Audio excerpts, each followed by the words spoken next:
करुणा कृपा करण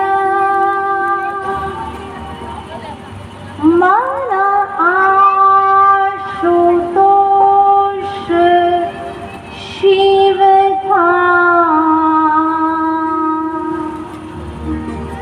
कर सर्वदा स्मरण शिवापदा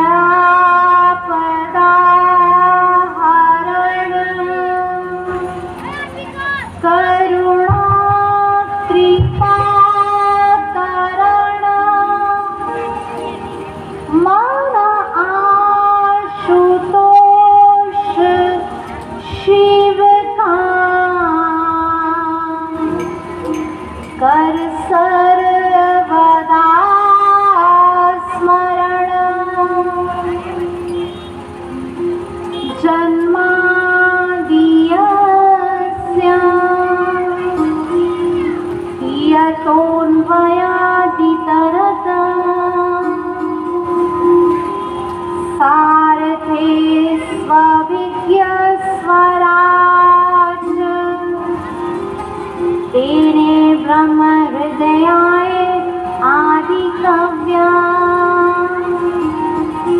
मोहन्ति यत्सूर्य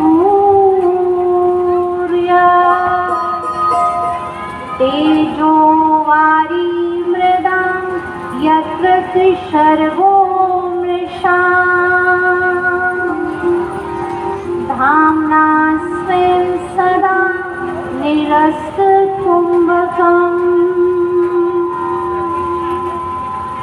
सत्यं परं धीमहि गुरुर्ब्रह्मा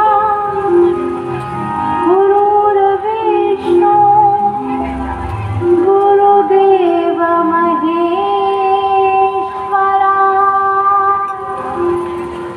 गुरु साक्षात् परं ब्रह्म तस्मै श्री गुरुवे नमः। सर्वधर्माणि परित्यज्य मामेकं शरणं व्रज अहं त्वं सर्वपापेभ्यो मोक्षयिष्यामि मा शुचा मोक्षयिष्यामि मा शुचा। आइए उस सर्वेश्वर भगवान की वंदना से हम आज के सत्र का आरंभ करेंगे। कहना है सुबह सुभाने शिव का नाम कर ले वंदे ये शुभ काम। सुबह सुभाने शिव का नाम कर ले वंदे शुभ काम।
आज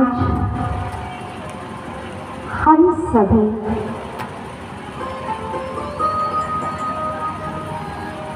भगवान की वांगमयी मूर्ति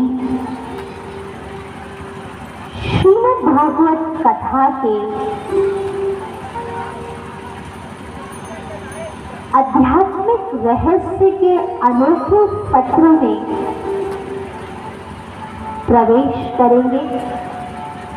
आप तमाम प्रभु प्रेमियों का इस सभा में बहुत बहुत स्वागत है, अभिनंदन है, अभिनंदन है।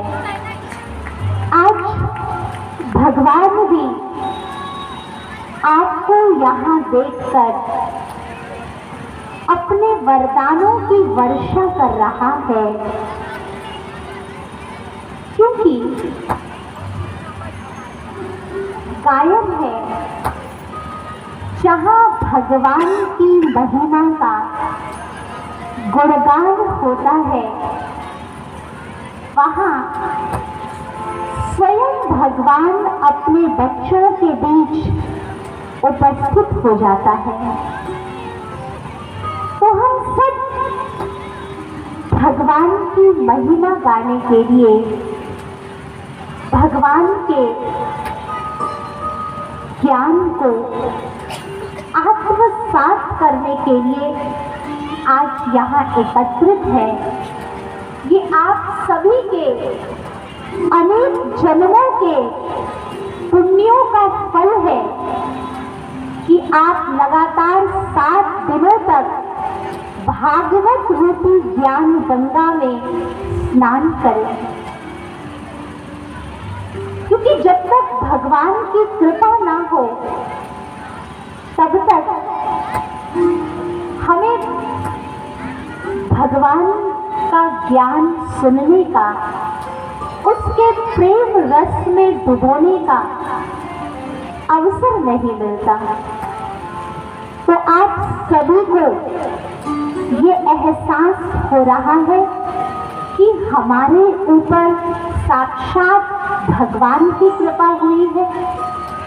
जो समझते कि हमारे ऊपर साक्षात प्रभु की कृपा है, इसलिए आज हम यहाँ बैठे हैं। ये पंडाल नहीं है, ये भगवान की गोद है, जहाँ बैठ करके आप 7 दिनों तक इस कथा अमृत का पान करेंगे। इसलिए अपने भाग्य के लिए एक बार जोरदार ताली बजाइए।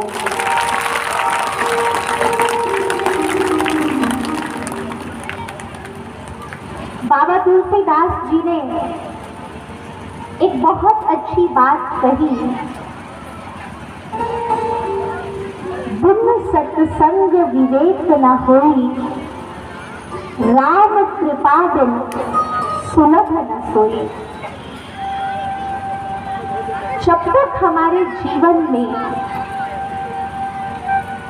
सत्संग नहीं आता है, जब तक हमारे ऊपर ज्ञान का रंग नहीं चढ़ता है, तब तक हमारे अंदर का विवेक नहीं जगता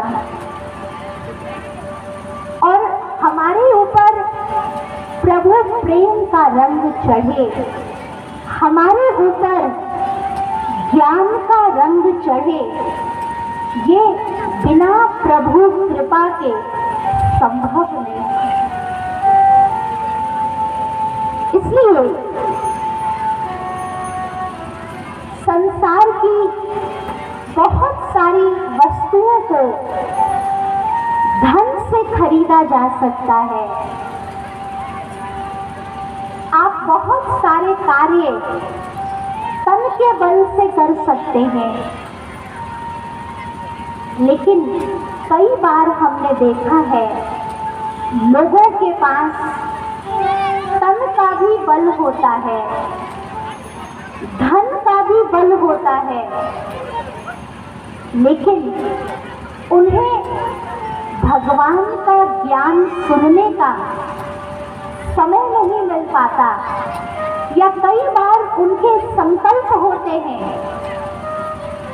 कि हम सत्संग रूपी ज्ञान गंगा में डुबकी लगाएं, लेकिन कोई न कोई परिस्थिति उन्हें ज्ञान गंगा में डुबकी लगाने से वंचित कर देती है।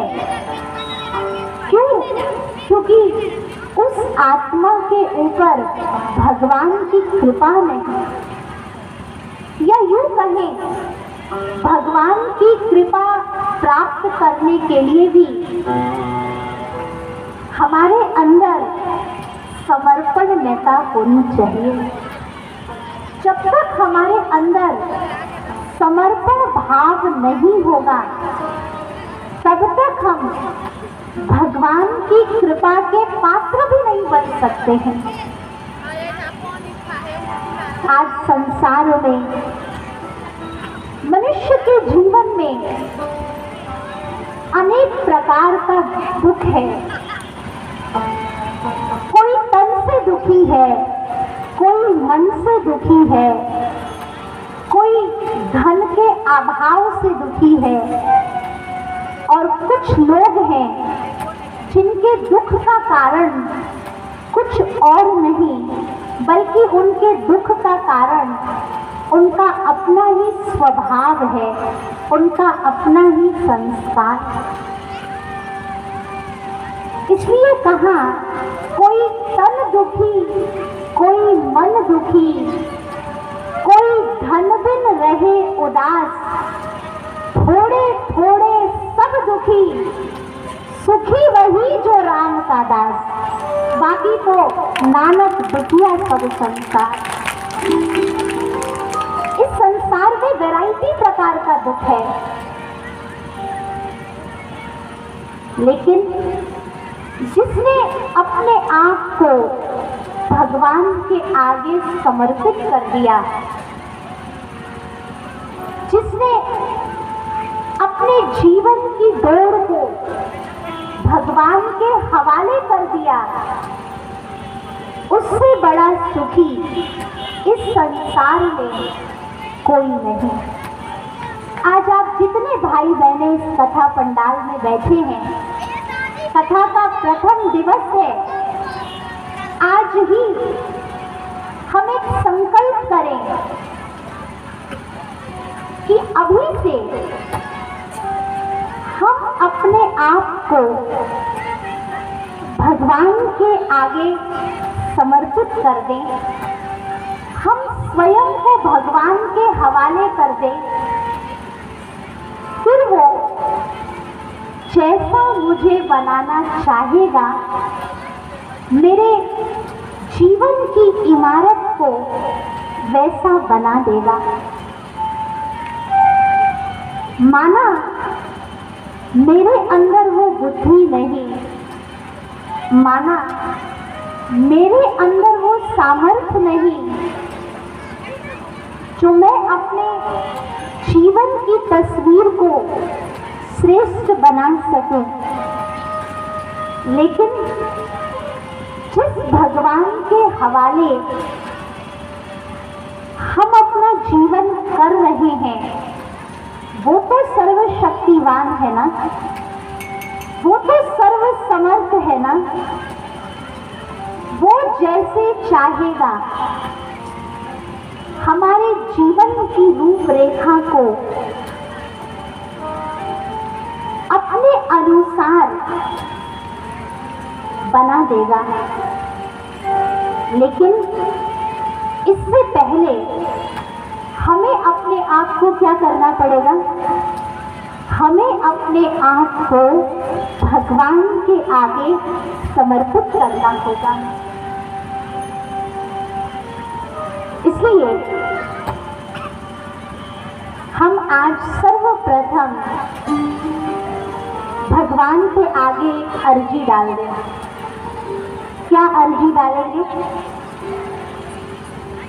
सभी हमारे साथ बोलेंगे, मेरी अर्जी है। सभी बोलेंगे है मुझे आपके ज्ञान को कानों के द्वारा सुनकर जीवन में आचरण में लाना है, यही हमारा संकल्प होना चाहिए। तो मैं समझती हूँ आपके जीवन के ये 7 दिन बड़े महत्वपूर्ण हैं, क्योंकि इन 7 दिनों में आप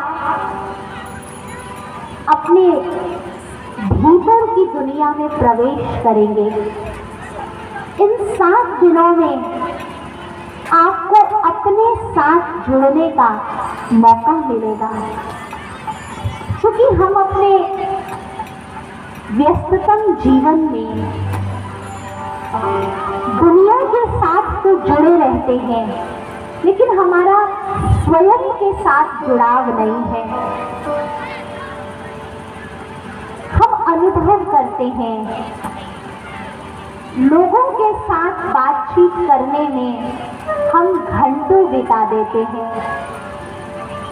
लेकिन क्या कभी एकांत में बैठकर हम भगवान से बातें करते हैं?